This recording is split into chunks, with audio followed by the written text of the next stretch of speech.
I get a lot of questions from singers confused about why they get to a certain point in their singing, then they just can't seem to improve any further. So why do singers hit that plateau?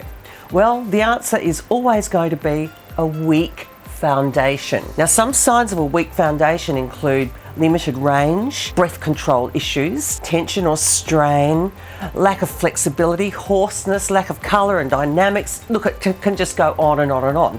But I want to spend some time with you in this video to explain some things that most singers and teachers don't even consider. Welcome to Voice Generation. I'm Anne Lowe. This is Penny. I've studied music and singing for over 50 years. I've been a professional musician, singer and teacher for 40 years, teaching and coaching all levels, all ages and singing teachers, either one-to-one or large vocal workshops. I encourage you to persevere with the very solid foundation my teaching is going to give you at any level you're at. Just come as you are. It's informative, forward-moving and fun. Always remember though, good vocal health comes first. Did you know that your body naturally responds and functions first and foremost for survival? That's eating, drinking, breathing, sleeping. But when you sing, these natural functions are in direct opposition, which can cause potential vocal limitations and sometimes even vocal trauma.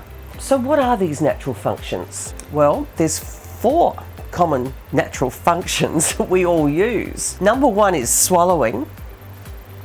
Number 2, coughing.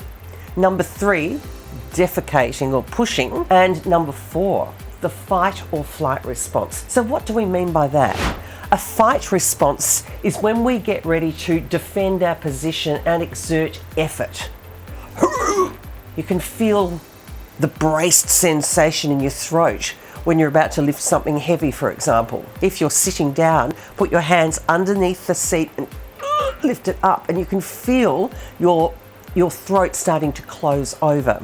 I will give you more explanation on that a little bit later in this video and in session 2. So the fight response also comes into play when you're getting ready to sustain a long note, have a big powerful note there at the very end of the piece of music, or you're building up with passion and the fight response is also there, particularly if you've been doing some choreography while you've been singing as well, or dancing or any high energy cardio.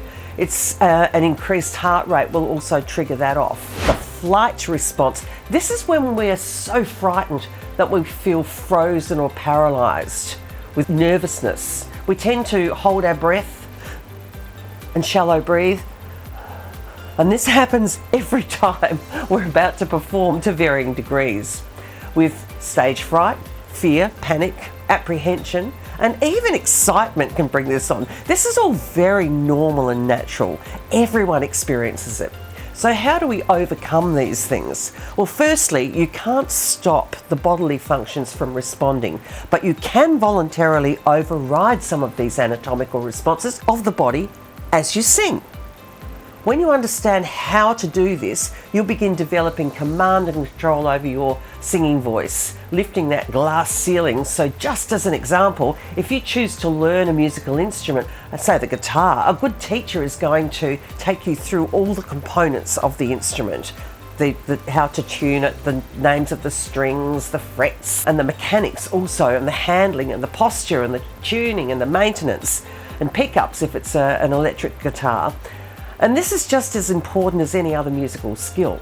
So understanding how your singing instrument works opens up the gateway to great technique.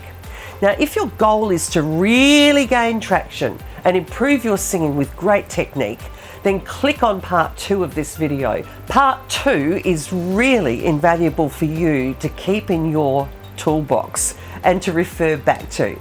Now, I hope you enjoyed this video. Please don't forget to subscribe, leave me some comments, leave me some thumbs up, and keep singing and have fun, and I'll see you again in the next video. Bye.